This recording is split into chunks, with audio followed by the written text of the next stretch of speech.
if God is not governing our heart. The heart outside of God's direct influence, with regards to the definition of deceitfulness, intends to retard the progress of those who are going upward towards God. Any progress that you've made towards God, if the heart gets a chance, it's going to retard it. Hello? How many of us have presupposed that we have reached at least a level in our relationship with God that we're really convicted about the truth, but then next week go practice some petty behavior? That's the heart in charge instead of God's influence directing it. I wish I could spend more time plowing through that, but I got 5 minutes left and I'm going to stop. That means I only preach 35 minutes. If you don't get an amen after this sermon, next week will be an hour and a half. Let the church say amen. Oh, Lord have mercy. Still folk didn't catch it.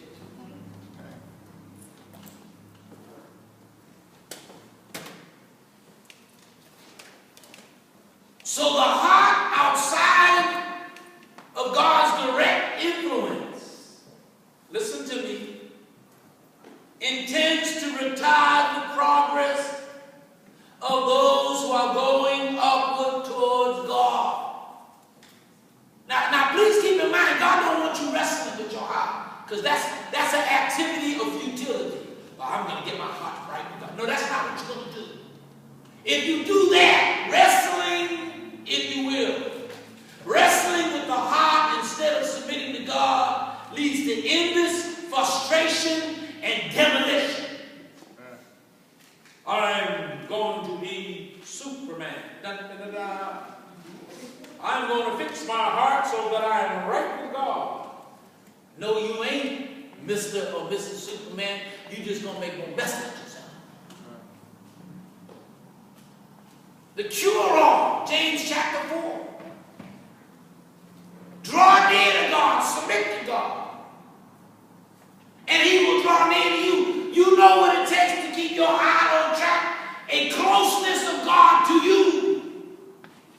If He ain't close, you messing up. And during the invitation, you might as well fess up. Because remember, if you really hear, for those of you who are here in Bible study, if you hear with the ear of the soul, if you see with the eye of the soul, you will turn. And because you turn, He's going to heal you. He's going to get rid of all that foolishness you got clouded in your heart that causes you to make mixed up decisions about men, about women, about people, about material things, about selfishness and personal ambition, at the expense of never ever thinking about your eternity.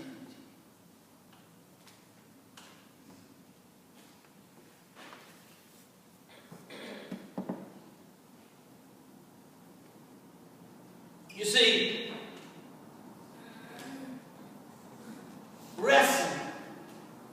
I should do this, I should do that. Wrestling.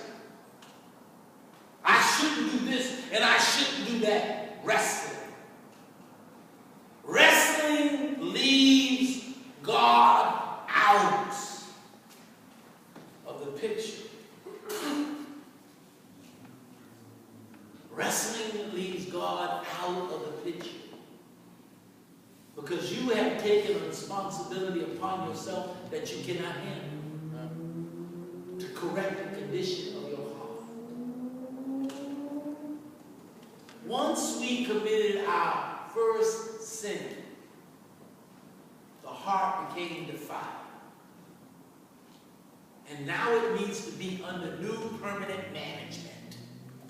And if it is not, it explains the constant frustration and disappointment and the hurt that the human being is going through in the here and now. When you give your heart to a man, you give your heart to a woman, that's a foolish thing to do.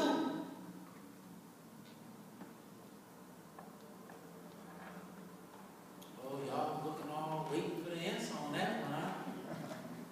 It's a foolish thing to do. You see, you can love someone, but keep your heart in the right location. Hello?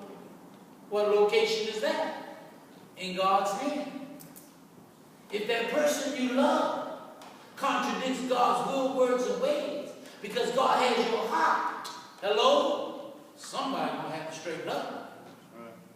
Hello? Before this thing gets what? Before it gets worse. I wish I had more time.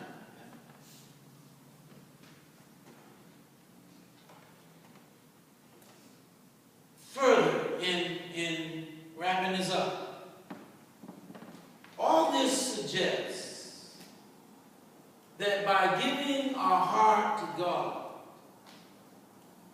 we grant Him permission to flush out sin and confusion, to allow for an effective relationship. A relationship of meaningfulness with Him. Now, please listen to me closely.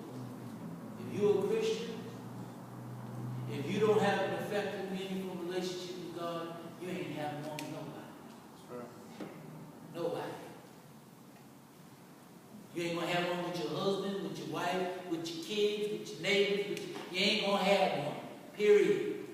Now, keep in mind, just because it looks like, or it doesn't look like, the relationships with people look bad, that don't mean they are. Listen to me if you will. You may think you have a meaningful relationship with someone while your heart is not in God's hands. However, please keep in mind,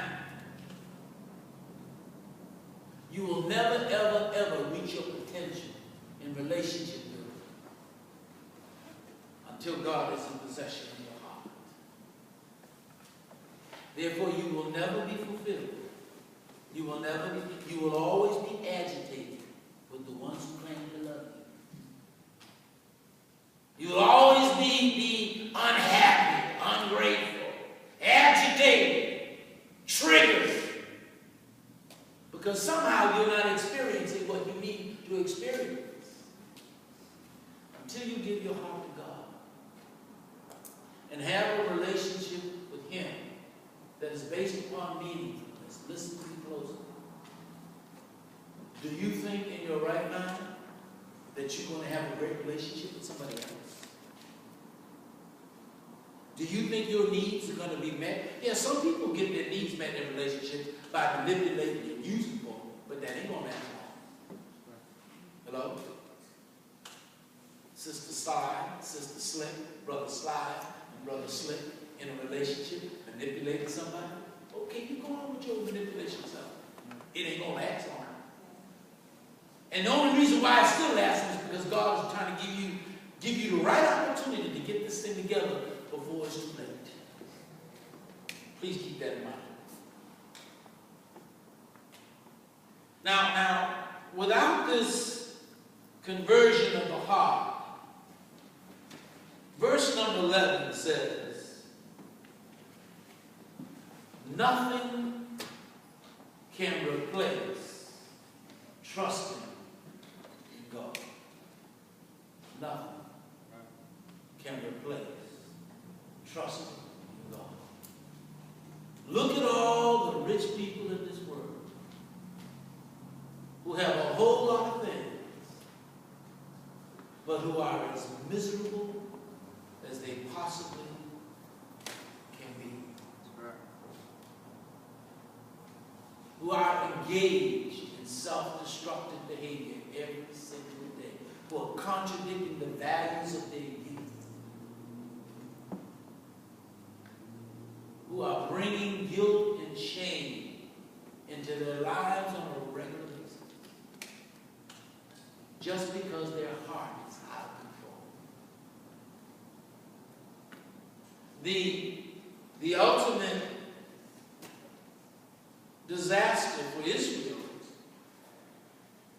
I guess if we can call it that, would be when Jesus did appear. When the appropriate time in the universe came for Jesus to come into the world and to begin his ministry. The ultimate disaster for the Jews who did not accept Jesus because they did not hear his message from the soul. Because they did not see what he was talking about from the eye of the soul.